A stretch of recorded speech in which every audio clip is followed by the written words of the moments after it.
अब देख लेते हैं हमारे चैप्टर का नेक्स्ट टॉपिक, जो कि है मैसूर। अब मैसूर में हम क्या पढ़ेंगे? मैसूर में हम पढ़ेंगे कि ब्रिटिशर्स का मैसूर के रीजन में क्या हाल था, मैसूर के किंगडम में उनके साथ क्या किया जा रहा था, उनका क्या हाल चाल था, क्या खातिरदारी की जा रही थी। अब मैसूर, पहले मैं आपको एक बात बता दूं कहाँ पड़ता है। तो आप देख सकते हो कि ये इंडिया का मैप है, सबको क्लियर होगा, ये इंडिया का मैप है। तो यहाँ पर क्या है, ये केरला है हमारा, ये तमिलनाडु है। तो साउथ साइड में केरला और तमिलनाडु, पूरा नहीं, केरला को लिए हुए और तमिलनाडु के कुछ पार्ट्स को लिए हुए, इतने दूर में क्या पड़ता था, हमारा मैसूर का किंगडम पड़ता था। एंड ये Mysore as a powerful state emerge हुआ किसके अंडर में? अब भाई रूलर पावरफुल होगा तभी तो स्टेट भी पावरफुल हुआ होगा। तो हैदर अली,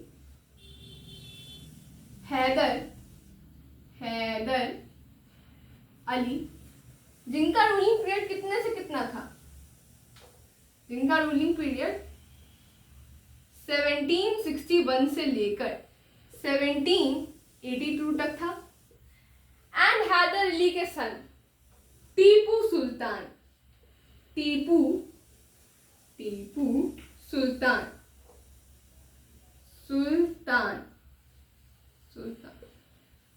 जिनका रूलिंग पीरियड कितने से कितने के बीच में था? 1782 से लेकर 1799 तक। इन दो रूलर्स के टाइम पीरियड में मैसूर जो था हमारा as a powerful state emerge हुआ। अब मेनली ऐसा क्यों हुआ, और ये पावरफुल इस रीजन के, इस किंगडम के as a powerful state emerge होने के कारण, एक पावरफुल स्टेट की तरह आने के इमर्ज होने के कारण ब्रिटिशर्स क्या है, वो अलार्म्ड हो गए। वो सोचे कि भाई अगर ये पावरफुल स्टेट ज़्यादा हुआ तो भैया हमारी तो बैंड बज जाएगी, एकदम बैंड बाजा हमारा बज जाएगा। लेकिन इस चीज़ से अलार्म हुए। दूसरी चीज़, उस टाइम देश में क्या माहौल था, ब्रिटिशर्स वॉर्स कर रहे थे एंड एक और दूसरे रूलर्स जो यहाँ के लोकल रूलर्स थे उनके टेरिटरीज को अपने अंडर में ले रहे थे, अपने कंट्रोल में ले रहे थे।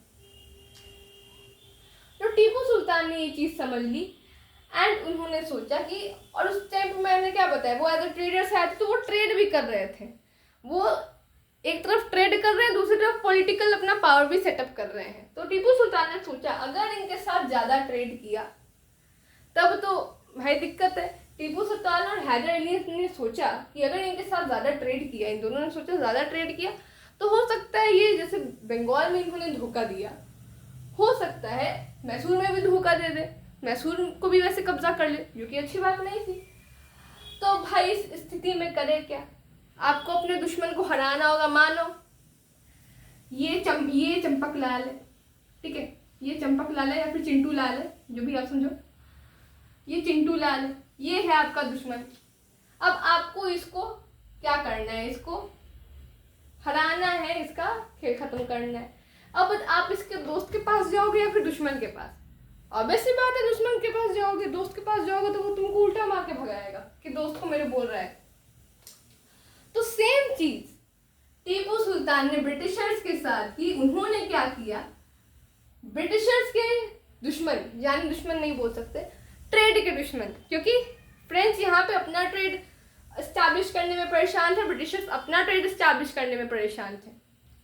तो ट्रेड के दुश्मन, यानी दुश्मन हम नहीं बोलेंगे, ट्रेड के दुश्मन फ्रेंच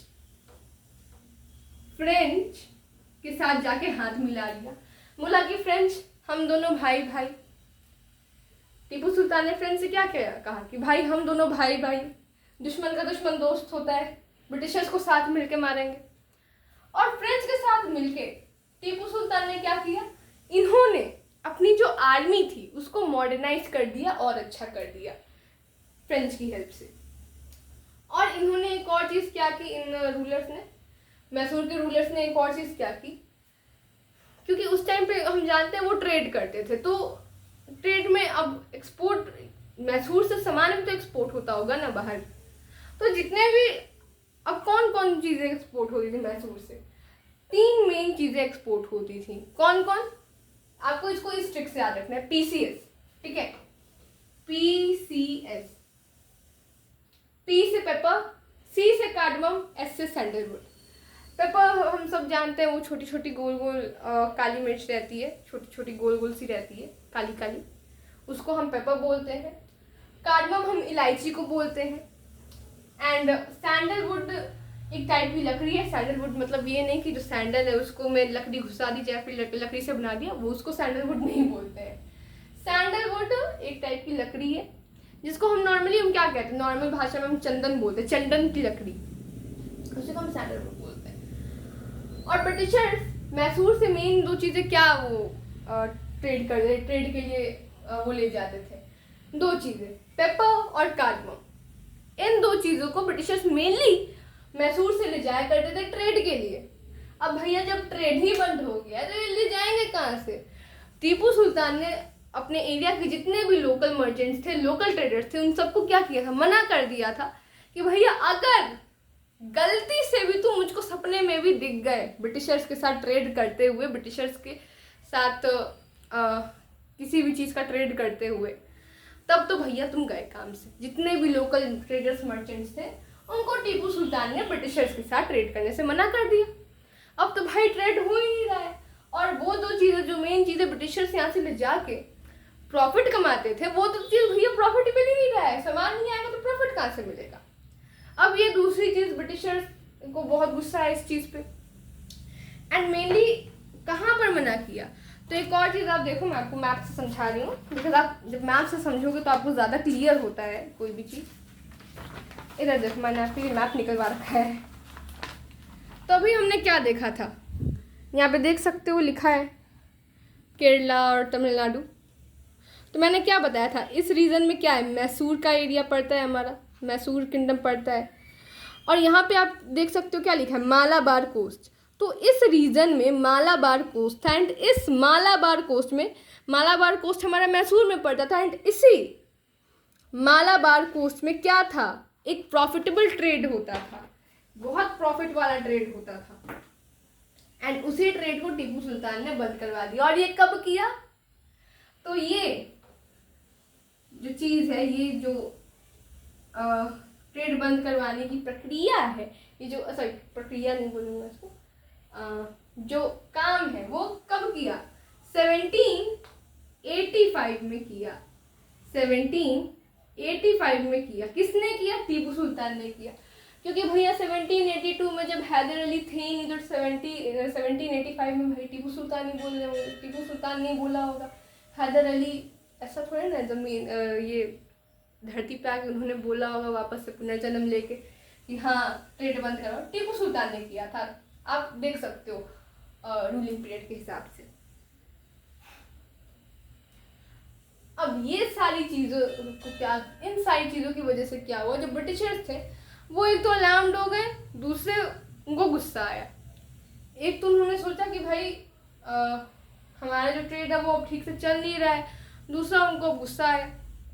एंड इसी चीज़ की वजह से इस चीज़ ने क्या रिजल्ट दिया, इस जैसे हर एक्शन का एक रिएक्शन होता है, इस एक्शन का क्या रिएक्शन था, ब्रिटिशर्स और मैसूर के बीच में 4 एंग्लो मैसूर वॉर्स लड़ी गई। 4 एंग्लो मैसूर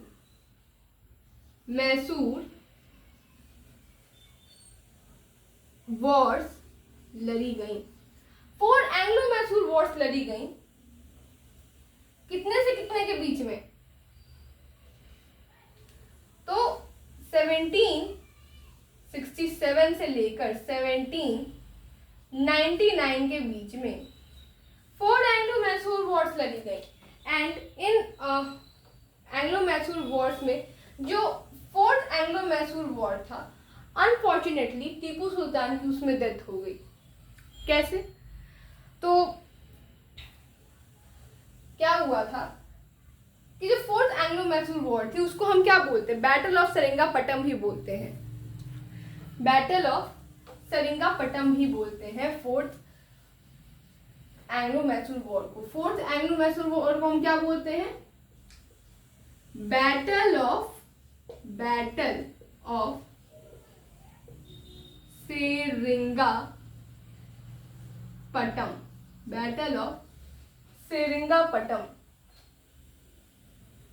तो इस बैटल में क्या हुआ, अब इस बैटल का नाम अब सारे एंग्लो मैसूर वॉर से, बट इसी बैटल का नाम, फोर्थ बैटल का ही नाम क्यों एंग्लो मैसूर वॉर रखा गया, battle of Seringapatam. Battle of Seringapatam क्यों रखा गया, क्योंकि जो मैसूर की कैपिटल थी, टीपू सुल्तान की जो कैपिटल थी सेरिंगापटम, उस कैपिटल का नाम सेरिंगापटम था। उस कैपिटल को, सेरिंगापटम को डिफेंड करने के टाइम में, जब वो ब्रिटिशर से वॉर के टाइम पर, जब टीपू सुल्तान अपनी कैपिटल को ब्रिटिशर से डिफेंड कर रहे थे, बचा रहे थे, उस टाइम पर अनफॉर्चुनेटली उनकी डेथ हो गई। कितने में? 1799 में टीपू सुल्तान की डेथ हो गई, सेरिंगापटम को डिफेंड करने के चक्कर में, डिफेंड करने के टाइम पर इनकी डेथ हो गई। अब जब रूलर ही नहीं रहा और अब टीपू सुल्तान जो थे, अब जब वो ही नहीं रहे, रूलर ही नहीं रहा, तो ऑब्वियस सी बात है जो किंगडम है वो ऑटोमेटिकली वो ब्रिटिशर्स के हाथ में आ जाएगा।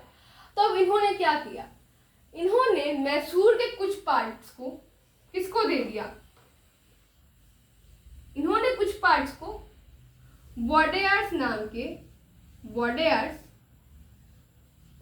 के एक, कुछ पार्ट्स को वोडेयार्स नाम की एक रूलिंग डायनेस्टी को दे दिया गया इन्होंने रूल करने को।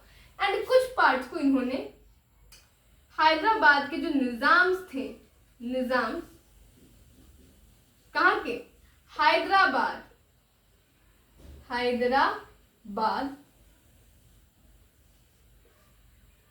इन दोनों को कुछ कुछ पार्ट्स दे दिए। अब खुद सोचने की बात है, ये इतने दानी तो थे नहीं कि इन्होंने बोला हाँ आओ निजाम इधर आओ, हाँ आओ वोडेयार्स इधर आओ, और ये दान कर दिया कि हाँ लो मैसूर पे तुम अपना रूल करो। ऐसा तो हुआ नहीं होगा, क्योंकि हमने जितने भी बैटल्स देखी हैं ब्रिटिशर्स और इंडियन रूलर्स की, उसमें हमने क्या सीखा है कि ये जो ब्रिटिशर्स थे, जो लोकल रूलर्स थे यहाँ के, जो लोकल यहाँ के क्या बोलते किंग्स थे, उनके जो टेरिटरीज थे, इंडिया की जो टेरिटरीज थी, इंडियन टेरिटरीज थी, उनके लिए ये क्या थे, ये क्या बोलते हैं, एकदम लाट टपका के एकदम खड़े थे, पानी एकदम मुंह में पानी, एकदम खड़े थे मुंह में पानी के साथ कि हाँ भगवान के नाम पे हमें दे दो, प्लीज़ हमें दे दो, एक टेरिटरी दे दो रूल करने को। और धीरे धीरे इन्होंने करते करते पूरे इंडिया पे कब्जा कर दिया। तो ऐसा क्या हुआ, तो सबसे पहली बात तो वोडेयार्स ने ब्रिटिशर्स के साथ एक ट्रीटी साइन की थी। किस चीज़ की? सब्सिडरी अलायंस की। अब सब्सिडरी अलायंस किस चिड़िया का नाम है, तो ये चिड़िया के बारे में, सब्सिडरी अलायंस के बारे में मैं अपनी आने वाली वीडियोस में आपको डिटेल में बताऊंगी। तो आपको अगर कोई पूछे कि वोडेयार्स को क्यों दिया ब्रिटिशर्स ने मैसूर क्यों रूल करने दिया वोडेयार्स को, तो इसलिए क्योंकि वोडेयार्स ने ब्रिटिशर्स के साथ सब्सिडरी अलायंस साइन की थी। एंड सब्सिडरी अलायंस साइन करने का मतलब है बेचारे वोडेयार्स को भी ये नहीं छोड़ेंगे। सब्सिडरी अलायंस साइन कर ली, इट मीन्स इनकी भी जो टेरिटरी है वो ब्रिटिश को चली ही जाएगी। अब निजाम्स को क्यों दी? निजाम्स को इन्होंने इसलिए दी क्योंकि इन निजाम्स ने ब्रिटिशर्स के साथ कोऑपरेशन दिखाई थी, दोस्ती दिखाई थी, अपनी दोस्ती का सही एग्जाम्पल दिया था, कोऑपरेशन दिखाया था कि हाँ हम तुम्हारे साथ हैं। तो इसीलिए मैसूर के कुछ जो पार्ट्स थे वो रूल करने को निजाम्स को मिल गए। अभी भी लेकिन आप एक तरह से देखो तो जो मैसूर है, डायरेक्टली बोलो चाहे इनडायरेक्टली बोलो, वो ब्रिटिशर्स के ही अंडर में है, बस रूल कोई और कर रहा है, क्योंकि इनका कोई भरोसा नहीं है, कभी भी ले लेंगे। अभी भी इन्हीं के पास है रूल, लेकिन अभी भी जो कंट्रोल इन्हीं के पास है, लेकिन रूल कोई और कर रहा है। सो आई होप आपको आज की वीडियो समझ आई होगी, मैसूर जो टॉपिक है आपको अच्छा लगा होगा, समझ आया होगा। तब तक के लिए मिलते हैं अगली वीडियो में।